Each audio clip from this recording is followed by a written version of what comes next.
பிப்ரவரி 2 எழுத்தாளர் James Joyce பிறந்த தினம். 20ஆம் நூற்றாண்டில் செல்வாக்கு படைத்த எழுத்தாளர் ஜேம்ஸ் அகஸ்டின் அலோசியஸ் ஜாய்ஸ் ஆவார்.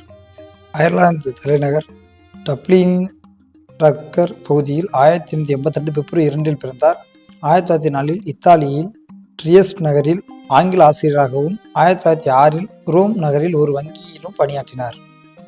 1912 காஸ் ஃப்ரம் ஏ பர்னர் என்ற கவிதையை எழுதி வெளியிட்டு கிடைத்த பேரும் புகழினாலும் முழுநேர எழுத்தாளராக மாறினார்.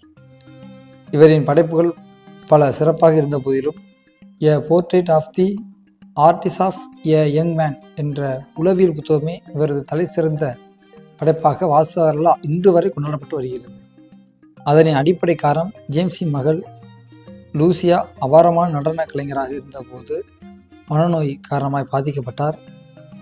தனது இறுதி காலம் வரை தீவிர மனவியல் சிகிச்சைக்கு ஆளான தனது மகளை கண்டு மனவெம்பிய ஜேம்ஸிடமிருந்து காலத்தை வென்ற காவியம் பிறந்தது. ஐரோப்பா பல நாடுகளில் உள்ள பல்வேறு இடங்களுக்கு இவரது பெயர் சூட்டப்பட்டுள்ளது.